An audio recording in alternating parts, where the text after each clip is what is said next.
হ্যাঁ আচ্ছা, ইয়ামানের কাছে, ইয়ামান এনভায়রনমেন্টাল সায়েন্স ডিপার্টমেন্টের। তো ইয়ামান কি কাজ করছে একটু তুমি অনেক নোট নিচ্ছ দেখছিলাম।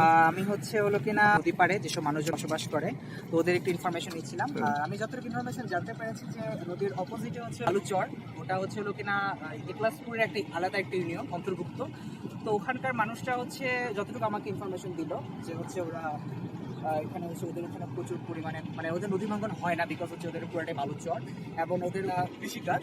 দ্বিতীয়ত হলো কিনা ওরা মাছ মারাতে তেমন একটা আগ্রহ প্রকাশ করে না, বিকজ তারা 300 টাকার তেল নিয়ে তারা 150 টাকার মাছ মারে। এটা তাদের হলো কিনা খুবই লস প্রজেক্ট তারা এটা মনে করে। আর তাদের তারা ধারণা যে তাদের এখানে যতগুলো বাসা আছে একলাসপুরে, এবং তার থেকেও বেশি বাসা তাদের চরে আছে। এবং তাদের ওখানে কোনো শিক্ষা প্রতিষ্ঠান আছে, 2টা সরকারি স্কুল আছে, আর কোনো হসপিটাল নেই। এবং তারা হলো কিনা ধরে নেন কোনো ধরনের হ্যারাসমেন্টের শিকার হলে বা জমি জমা নিয়ে কোনো প্রবলেম হলে তারা সবসময় মেম্বার বা চেয়ারম্যানের কাছে যায়, এবং তারা কোর্ট আর আইনের কোনো সহায়তা নেয় না। আচ্ছা, এটা একটু আইনের কথা যখন চলে আসে, একটু নাবিলা আপুর কাছে চলে আসি। ল ডিপার্টমেন্টের টিচার, লেকচারার নাবিলা, উনি প্লিজ আপু কি কথা বললেন দেখলাম অনেকজনের সাথে, কি কি নিয়ে কথা হলো? বা আমি আসলে প্রথম কথা সুপারভাইজ করছি, সরাসরি অ্যাসিস্ট করে যাচ্ছি। এখানে আমরা যে বিষয়টা নিয়ে কাজ করছি সেটা ওনারা এখানে আছেন, তারা এটাকে বলছেন যে সরকারের কাছ থেকে জায়গা পেয়েছেন, এটা একটা রিফিউজি এরিয়া বলছেন।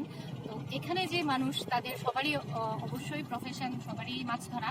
তো আমার সাথে আসলে ইয়ামানের ফাইন্ডিং এর কিছু মিল আছে, এবং এখানে যে বিশেষ করে মেয়েরা যারা আছেন তাদের কখন বিয়ে হচ্ছে, কখন তারা তাদের ডেলিভারির সময় তারা মেডিকেল অ্যাক্সেস পাচ্ছে কিনা, শিক্ষাগত যোগ্যতাটা কেমন, তারা শিক্ষা পাচ্ছে কিনা, এরকম কিছু বিষয় আমরা পেয়েছি। এবং সবচেয়ে ইন্টারেস্টিং যে বিষয়টা পেয়েছি সেটা হচ্ছে এখানে মেয়েরা ছেলেদের চেয়ে শিক্ষিত বেশি। আচ্ছা, এইসব ফ্যামিলিগুলোতে মেয়েরা বেশি পড়াশোনা করেছে, ছেলেরা ম্যাক্সিমাম নাম লিখতে পারে। মানে ওরা কি অন্য কোনো প্রফেশনে ইনভলভ হয়ে যাচ্ছে নাকি জন্য? মেয়েদেরকে ওরা অ্যাটলিস্ট এসএসসি পর্যন্ত পড়াচ্ছে, অনেকেই পড়িয়েছে, সবাই না, অনেকেই পড়িয়েছে, পড়িয়ে তাদের বিয়ে শাদী হয়ে যাচ্ছে, এরপর পড়ছে না। তো এটা এবং মেডিকেল অ্যাক্সেসের একটা বিষয় এখানে আমরা পেয়েছি। একজন ডিফারেন্টলি এবল আমরা পেয়েছি, যার জন্য বেশ কস্টলি একটা বিষয়, মানে তার চিকিৎসার জন্য বেশ কস্টলি অ্যারেঞ্জমেন্ট, যেটা উনি সরকারি কিছু ভাতা পাচ্ছেন, যেটা ইনঅ্যাডিকুয়েট হচ্ছে। তিনি একজন আমাদের এখানে দেখলাম একজন মানে ভলান্টারিয়ান আছেন, যিনি হিউম্যানিটেরিয়ান লোক, তিনি আসলে অনেক টাকা পয়সা দিয়ে অনেকে সাহায্য করেন, তারও সাহায্য পাচ্ছে, তারপরেও তার কষ্টটা বেয়ার করা যাচ্ছে না। এই পর্যন্ত এটা হচ্ছে আমাদের ফাইন্ডিং। তো এই ইস্যুতে আসলে এই যে এরিয়াটার মালিকানার বিষয় বা অ্যাক্সেস টু জাস্টিসের যে বিষয়টা, এখানে আসলে আমরা ধারণা করছি কিনা জমি নিয়ে কিছু একটা বিষয় আছে। রাবেয়া, যদি তুমি একটু চলে আসো, যেহেতু তুমি ডিরেক্ট ডেটা কালেকশনে ছিলা। হ্যাঁ, মানে খুবই স্বল্প সময়, 1 মিনিটের মধ্যে যদি একটু বলো জাস্ট কি কাজগুলো আমরা, হ্যাঁ, এই সেটেলমেন্ট গুলো।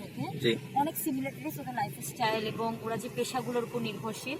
ডিফারেন্সের জায়গাগুলো যেখানে দেখেছি যে হ্যাঁ, স্ট্রাগলগুলোর দিক থেকে এক একজনের অনেক রকমের স্ট্রাগল ফেস করতেছে। পড়াশোনার দিক থেকে যেগুলো অলরেডি মিস বলে গিয়েছেন, যে অ্যাক্সেসটা পাচ্ছেন না, সুযোগ সুবিধা, সেটা জাস্টিসের ক্ষেত্রে হোক, লিগ্যাল হেল্পের ক্ষেত্রে ওদের সর্বোচ্চ চিন্তাভাবনা হচ্ছে মেম্বার বা চেয়ারম্যান থেকে।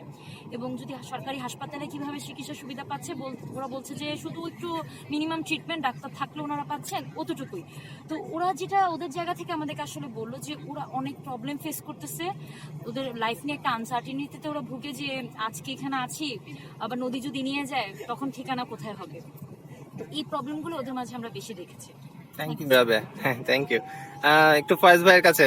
ফয়েজ ভাই আমাদেরকে পুরো কাজটাই হেল্প করছেন, উনি আমাদের সাথে সার্ভের জন্য সব জায়গায় যাচ্ছেন। ফয়েজ ভাই একলাসপুর প্রতিবন্ধী কল্যাণ কেন্দ্রের সেক্রেটারি হিসেবে আছেন। তো অনেক ধন্যবাদ ফয়েজ ভাই আমাদের সাথে থাকার জন্য।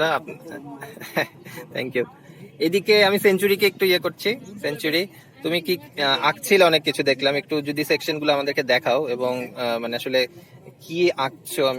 আমি একটা জিনিস একটু ইন্টারেস্টেড একটু জানার জন্য, মানে অনেক সেকশন বাঁধেরই দেখছি, মানে সেটা আসলে কেন? মানে সেই যে বাঁধটা, যে বাঁধের যে পাশের যে হাইটটা, ওইটাকে ধরতেছিলাম, ধরে বাঁধটা কতটুকু নামছে, নেমে এসে তারপরে যে কাজটা হচ্ছে, কি হচ্ছে। তো আমরা কিছু জায়গায় পেয়েছি যে মাটির পরেই আবার বাঁধের যেগুলো ব্লকগুলো ফেলে রাখছে।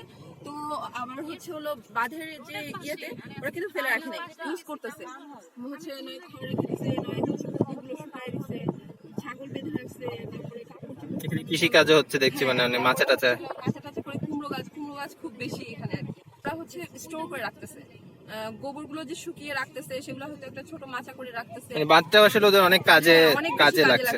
তো তো কিছু ক্ষেত্রে এসে মাটি আর নাই, মানে একদম বাদ বরাবর ওই ব্লকগুলোই নেমে আসছে। মানে আমরা বাঁধ বলতে যেটা বুঝি যে একই রকম, আসলে একই রকম থাকছে না আসলে। হ্যাঁ হ্যাঁ, তো কিছু ক্ষেত্রে মাটি চলে আসতেছে, কিছু ক্ষেত্রে একদম মাটি দিয়ে নদী পর্যন্ত চলে গেছে, মানে ওগুলো হয়তো ব্লক হয়ে গেছে বা ওদিকে রাখেনি। এলাকার যারা বলতেছিল যে এইদিকে হয়তো অনেক উঁচু করে রেখে গেছে, ওদিকে আসলে কম রেখে গেছিল, এই জন্য হয়ে গেছে। তো আবার এদিকে উঁচু একটু দেখা যাচ্ছে। তো আবার হচ্ছে ব্লকগুলোর পরে কিছুটা মাটি, কাদা মাটিতে কিছু পানাগুলো আটকে গেছে, ওইখানে ওরা হেঁটে গিয়ে তারপরে কিছু মানে হাঁটু পর্যন্ত পানিও কিছু সময় হেঁটে গিয়ে তারপরে হচ্ছে ট্রলারে উঠতে হয়, চরে যেতে হয়। তো ট্রলার গুলো 2 ঘন্টা পর আসে, তো এই জন্য একটু ওদের সমস্যা। ওরা চাচ্ছিল যে যদি একটু মাচা টাচি করে দেওয়া হতো, কিন্তু এটা আসলে দেওয়া হয় না। আপাতত এতটুকুই আমরা পেয়েছি আর কি। ওকে, থ্যাংক ইউ সেঞ্চুরি।